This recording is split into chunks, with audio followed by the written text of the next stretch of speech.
బాబు మోహన్ గారిని ప్రజాశాంతి పార్టీలోకి ఆహ్వానిస్తున్నాం. అంతేకాకుండా ఈరోజే బాబు మోహన్ గారిని ఆయన పుట్టినూరైన వరంగల్ నుండి ప్రజాశాంతి పార్టీ తరపుని ఎంపీ అభ్యర్థిగా అనౌన్స్ చేస్తున్నాం. బాబు మోహన్ గారు ఇంతవరకు చేసిన సేవలు తెలియని వారు ఎవరు ఉండరని నేను ఊహిస్తున్నాను. 15 కోట్ల తెలుగు ప్రజలు దాదాపు 1500 మూవీల్లో 1451 దాదాపు 1500 కోట్ల తెలుగు ప్రజలు, తెలుగు తమిళ్ కన్నడ హిందీలో అయితే ఇంకెక్కువ మంది, ఓన్లీ తెలుగు వారే 15 కోట్ల మంది వారి మూవీలు వాచ్ చేశారు. 3 సార్లు తెలుగుదేశం పార్టీలో ఎమ్మెల్యేగా, టిఆర్ఎస్ పార్టీలో ఎమ్మెల్యేగా, 2 సార్లు టీడీపీ, 1 సారి టిఆర్ఎస్ ఎమ్మెల్యేగా, మంత్రిగా చేసిన బాబు మోహన్ గారు తెలంగాణ ప్రజల కొరకు, తెలుగు ప్రజల కొరకు, వరంగల్ ముఖ్యంగా ప్రజల అభివృద్ధి కొరకు పార్లమెంట్లో అడుగుపెట్టి సంపూర్ణ అభివృద్ధి అనగా నిరుద్యోగులకు ఉద్యోగాలు, రైతులకు రుణమాఫీ, అన్ని విధాల ఆదుకోవడం, ఉచిత విద్య, వైద్యం. ఇప్పటి వరకు 54 సంవత్సరాల కాంగ్రెస్ పార్టీ పాలన మనం చూసాం. బీజేపీ పాలన 15 సంవత్సరాలు చూసాం. టిఆర్ఎస్ బిఆర్ఎస్ కేసీఆర్ గారి పాలన 10 సంవత్సరాలు చూసాం. టీడీపీ పాలన చంద్రబాబు నాయుడు గారి ద్వారా 14 సంవత్సరాలు చూసాం. ఒక్కసారి ప్రజాశాంతి పార్టీ పాలన చూస్తే, అధికారం లేకుంటే 5 లక్షల కోట్లు వితంతువులకు, అనాథులకు అభివృద్ధి కొరకు చేయబట్టే ఈరోజు ప్రధానమంత్రి గారు మోదీ గారే కాకుండా ముఖ్యమంత్రులందరూ మన అభివృద్ధి కార్యక్రమాన్ని, ఎకానమీని మద్దతిస్తున్నారు. అందుకని బాబు మోహన్ గారు ప్రజల కొరకు రిమైనింగ్ సంవత్సరాలు ప్రజల కొరకు సేవ చేయడం కొరకు బీజేపీ పార్టీ, ఈరోజే మోదీ గారు వచ్చారు, బీజేపీ పార్టీకి ఒక రిటర్న్ గిఫ్ట్గా తెలంగాణలో వారు గెలవాలి, మీరు గెలిపించాలి, లక్షల మంది క్రైస్తవులు, దళితులు, బీసీలు, ముస్లింలు, బడుగు బలహీన ప్రజలు. ఎందుకంటే ఇప్పటి వరకు కుటుంబ పాలన లేదా 2-3% ఉన్న కుల పాలనే జరుగుతుంది తప్ప అంబేద్కర్ ఆశించిన పాలన జరగలేదు, అంబేద్కర్ ఆశయాలు జరగలేదు. కనుక డాక్టర్ బిఆర్ అంబేద్కర్ ఆశయాలు నెరవేర్చడానికి కేసీఆర్ గారు అన్నారు కదా, దళితులు ముఖ్యమంత్రి చేస్తాం. చేశారా? లేదు.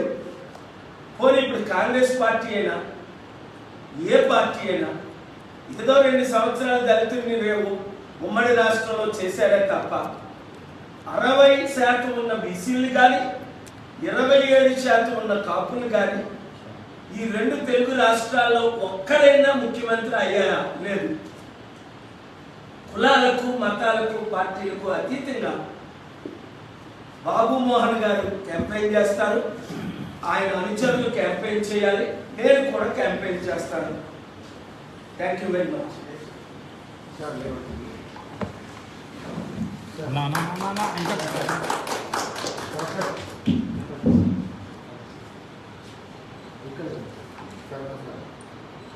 సార్ ఒక్క నిమిషం సార్. ఇప్పుడు బాబు మోహన్ గారు మాట్లాడతారు.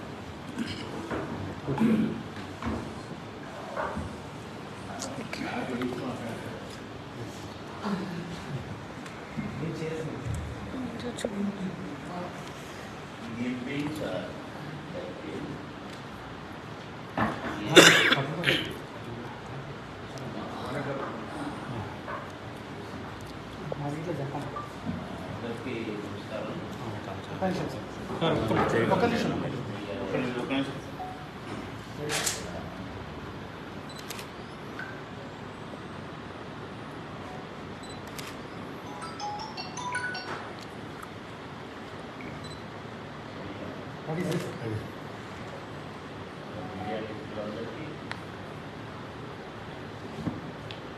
నాకు ఎంతో ఆత్మీయులు ఆల్మోస్ట్ ఫ్యామిలీ మెంబర్ వాళ్ళ బ్రదర్ డేవిడ్ రాజు గారు నాకు సొంత అన్నది. డేవిడ్ రాజు గారు నెక్కా గార్డెన్లో ఉంటున్నారు కనుక నేను కూడా సొంత ఇల్లు అమ్మేసైనా నెక్టార్ గార్డెన్లో ఉండాలంటే నేను నెక్టార్ గార్డెన్లో ఇల్లు కొనుక్కున్నాను వాళ్ళ ఇంటికి దగ్గరలో. అంటే అంత ఫ్రెండ్షిప్ నాకు.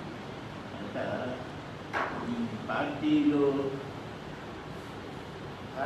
నాదే ఎక్కిందే లెక్క. ఎందుకంటే నేను వారి బ్రదర్తో సమానం, నేను ఫ్యామిలీ మెంబర్. నన్ను మొన్న పిలిచి కాకినాడ నుంచి పోటీ చేయమన్నారు, లేదా వైజాగ్ నుంచి పోటీ చేయమన్నారు. నేను చెప్పాను, సార్ ఈ రాజకీయాలు వద్దు, ఈ కంపు రాజకీయాలు అసలే వద్దు అని నేను బీజేపీ పార్టీకి ఏం చేశాను. నేను పోటీ చేయొద్దనే డిసైడ్ అయినాను సార్. అసలు రాజకీయాలు వద్దు, మంచిగా సినిమాలో అప్పుడప్పుడు అడప మంచి క్యారెక్టర్లు వేసుకుంటూ పోదాం, ఇప్పుడు ఒక 7 పిక్చర్స్ చేస్తున్నాను అని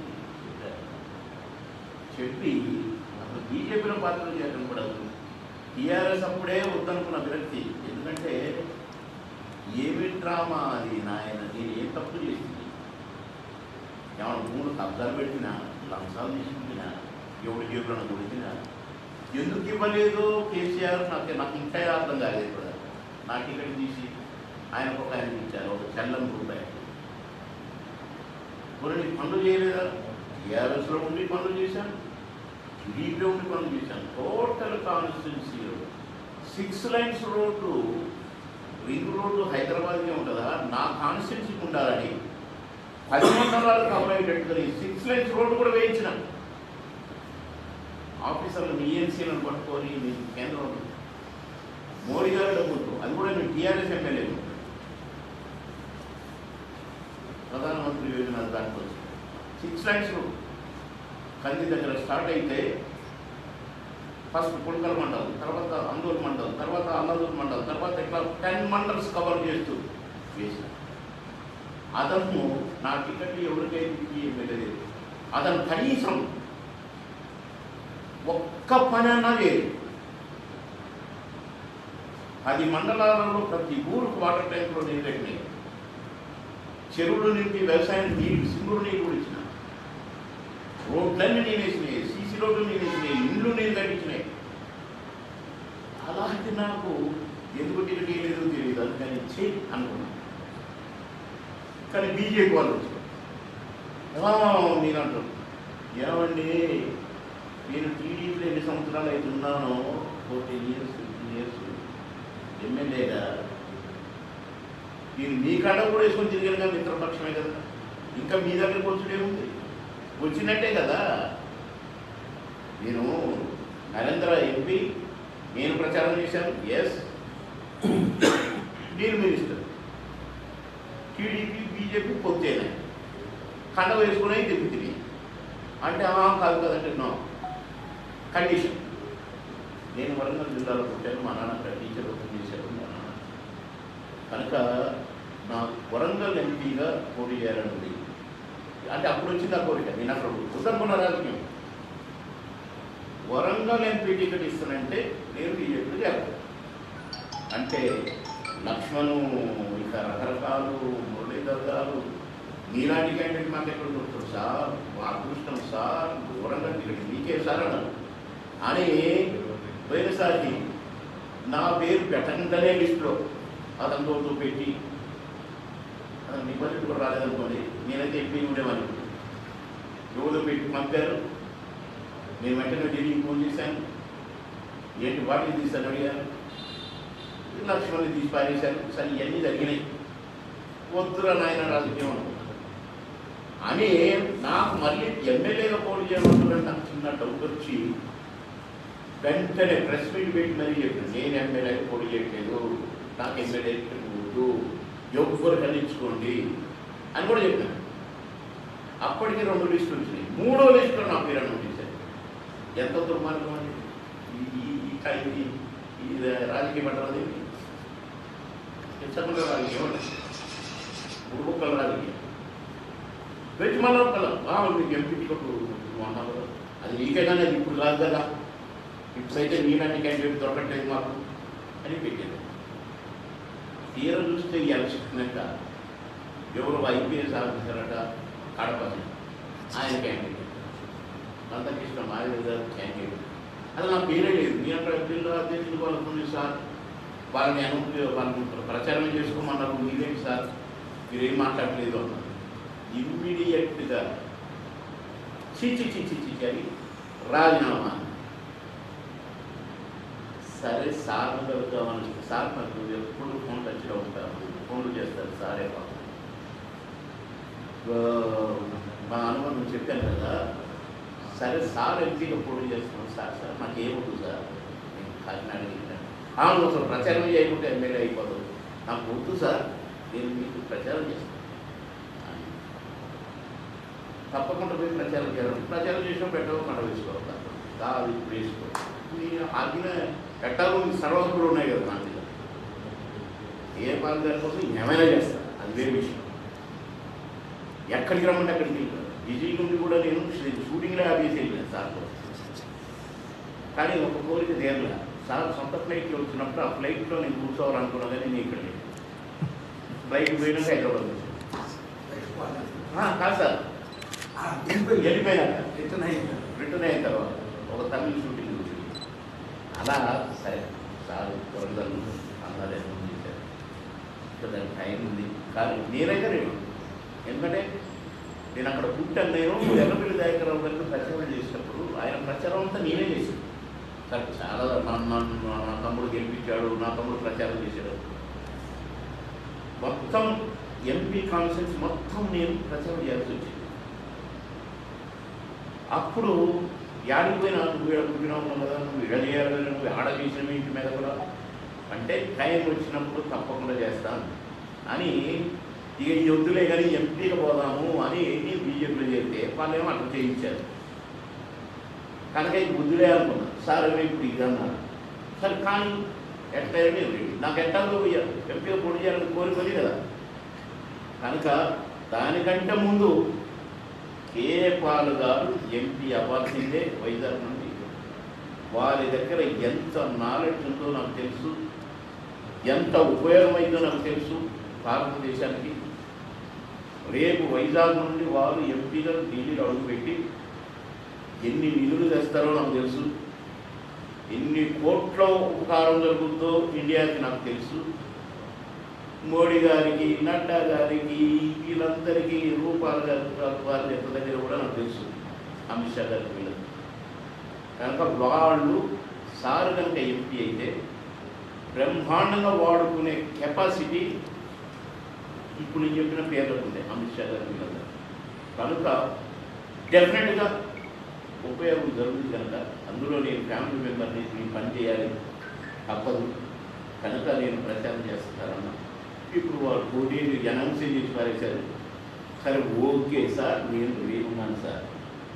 కాబట్టి సార్కు ధన్యవాదాలు తెలియజేసి ఫుల్ స్టాప్ పెట్టిన నా పొలిటికల్ మళ్ళీ రివోక్ చేసి ఫైల్ ఓపెన్ చేశారు కాబట్టి ధన్యవాదాలు తెలియజేస్తూ నేను మీకోసం పనిచేయడానికి ఎల్లవేళ రెడీగా ఉన్నానని తెలియజేస్తాను. మీ అందరికీ కూడా నా ధన్యవాదాలు తెలియజేస్తున్నాను. ఇంకా విపులంగా నన్ను ఏమైనా అడగాలనుకుంటే సపరేట్గా మీ ఛానల్ నేను రెడీ. పివి నరసింహరావు నల్గొండలో పోటీ చేశారు. పెద్ద మనసుతో ఎన్టీ రామారావు గారు తెలుగుదేశం పార్టీతో అభ్యర్థిని కూడా ప్రకటించలేదు. అందుకని నేను నా మిత్రులైన బీజేపీ నాయకులతో, బీఆర్ఎస్ నాయకులతో, కాంగ్రెస్ నాయకులతో రిక్వెస్ట్ చేస్తుంది ఏంటంటే వరంగల్ సీటు మీరు అభ్యర్థుల్ని అనౌన్స్ చేద్దామన్నా చేయకుండా ఉండడం మంచిది. ఎందుకంటే ఇలాంటి వారు బాబు మోహన్ గారు లాంటి వారు అందరికీ తెలుసు ఆయన డబ్బు మనిషి కాదు. వారన్నంటే నేను మొట్టమొదటి వారిని కలిసింది, వారి ఇంటిలో భోంచేసింది 2006. అంటే మాకు బాగా పరిచయం 30 సంవత్సరాల నుంచి మా అన్నయ్య గారికి. ఖమ్మంలో మహాసభ జరిగినప్పుడు 1,00,000 మంది వచ్చినప్పుడు బాబు మోహన్ గారిని మా అన్నయ్య నాకు పరిచయం చేశారు. రామనాగేశ్వరరావు చాలా మంది అక్కడ ఉన్నారు. కానీ బాబు మోహన్ రావు గారి ఇంటికే నన్ను భోజనం తీసుకెళ్ళారు మా బ్రదర్. అంత క్లోజ్ సత్యం జరిగింది. వారు అబ్బాయి యాక్సిడెంట్ అయినప్పుడు కూడా అమెరికా నుండి నేను మీకు కాల్ చేసి ప్రేయర్ చేశాను. దేవుని కృపను బట్టి ఒక యంగ్ సన్ యాక్సిడెంటల్ డెత్ అయినప్పటికీ ప్రజాసేవను ఆయన విడిచిపెట్టలేదు. ప్రజలకి సేవ చేయడమే ప్రజాశాంతి పార్టీ లక్ష్యం. అధికారము లేకుండా అఫీషియల్గా 62 బిలియన్లు అంటే 5 లక్షల కోట్లు పంచగలిగిన సత్తా దేవుడు నాకు ఇచ్చాడు. కాబట్టే అనేక మంది ప్రధానమంత్రులు, 16 మంది ముఖ్యమంత్రులు నా మద్దతు తీసుకున్నారు. సో నేను కోరేది ఏంటంటే లోక్సత్తా జయప్రకాష్ నారాయణ గారు కూడా పోటీ చేసినప్పుడు ఆయన పార్టీ తరఫున లోక్సత్తా పెద్ద మనసు ఉన్నవారి క్యాండిడేట్లు పెట్టకుండా వారికి మద్దతు ఇచ్చారు. అదే జరిగింది. ఇప్పుడు విశాఖపట్నంలో నేను పోటీ చేస్తున్నాను అని అనౌన్స్మెంట్ చేసిన వెంటనే కొద్ది రోజుల్లో వరాల్లో ఎంవివి సత్యనారాయణ గారు ఇప్పుడు ప్రెసిడెంట్ చెప్పి నేను పోటీ చేయను అని ఎమ్మెల్యేగా ఈస్ట్లో పోటీ చేస్తున్నాను.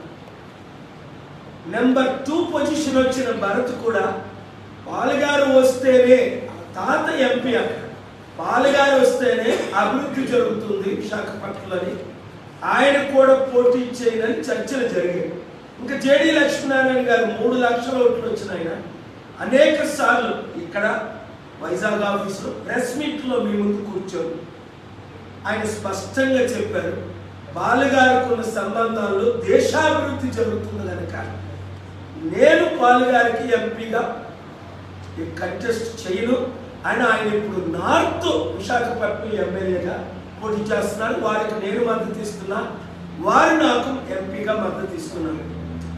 ఏ విధంగా ముగ్గురు కంటెస్ట్ చేసిన వారికి ముగ్గురు చేయట్లేదో ఇప్పుడు పోటీ. ఒకవేళ బీజేపీ క్యాండిడేట్ని పెట్టవచ్చు, వైసీపీ క్యాండిడేట్ని ఎవరైనా పెట్టవచ్చు. పెట్టానంట పెట్టవద్దు అని నా రిక్వెస్ట్. ఎందుకంటే దేశం అప్పు నెలకి 1,00,000 కోట్లు అవుతుంది, వడ్డీ కట్టలేని పరిస్థితి. నా మిత్రుడైన మోదీ గారికి అనేక సార్లు పెద్దలకు చెప్పింది ఏంటంటే economy should be protected. October 5, 2022 BRS అక్కడ పార్టీ ఆవిర్భావంకి ముందే 1 గంట ముందే గద్దరన్న సోనియా గాంధీ, రాహుల్ గాంధీని కాదని, మోదీ అమిత్ షా గారిని కాదని, కేసీఆర్ కేటీఆర్ గారిని కాదని, సిపిఐ సిపిఎంలు కాదని, ఒకే ఒక పార్టీలో ఆయన జీవితంలో 75 సంవత్సరాల వయసులో చేరారు. ప్రజాశాంతి పార్టీ మీ మీడియా అందరూ ఇంటర్వ్యూ చేశారు, మునుగోడెల్లి క్యాంపెయిన్ చేశారు, ఒత్తిడి తీసుకొచ్చారు, ఇంకొక పార్టీలో చేరమని అనేక ఆఫర్లు ఇచ్చారు. గద్దరన్న చనిపోయినంత వరకు ఇంకో కండువ కప్పుకోలేదు, ఇంకో పార్టీలో చేరలేదు. అంతకంటే 100 రెట్లు అనుభవం ఉన్నాడు బాబు మోహన్ గారు. ఆల్రెడీ 15 సంవత్సరాలు ఎమ్మెల్యేగా, 5 సంవత్సరాలు అనుకుంటాను మంత్రిగా సంవత్సరాలు, 3 ప్రధాన పార్టీల్లో నిలబడి గెలిచి, ఎన్టీ రామారావు మొదటిసారి గెలిచారు, రెండోసారి ఓడిపోయారు. If I'm correct. అది వారే నాకు చెప్పారు. ఒక చిరంజీవి గారు అయితే పూర్తిగా ఓడిపోయారు, 0.5% కూడా ఓట్లు రాలేదు రెండోసారి. ప్రజలు గెలిపిస్తేనే కార్యకర్తలు గెలిచేది, కార్యకర్తలు గెలిపిస్తేనే అభివృద్ధి జరిగేది. ఇదే మీకు చివరి అవకాశం. రాష్ట్రాన్ని దేశాన్ని రక్షించడానికనే నేను వచ్చాను. అందుకనే అన్ని పార్టీల మద్దతు మేము ఎందుకు అడుగుతున్నాం అంటే, విశాఖపట్నంలో నాకు, వరంగల్లో బాబు మోహన్ గారికి, తెలంగాణ ఆంధ్రప్రదేశ్ అభివృద్ధి కొరకు ఇంతకంటే ఇప్పుడు వరకు చేసిన కృషి కంటే 100 రెట్లు ఎక్కువ చేయాలనే మా కోరిక. ఆ దేవుడు మాకు కెపాసిటీ ఇచ్చాడు కనుక మీరు పూర్తి మద్దతు ఇవ్వాలని కోరుతున్నాను. Thank you.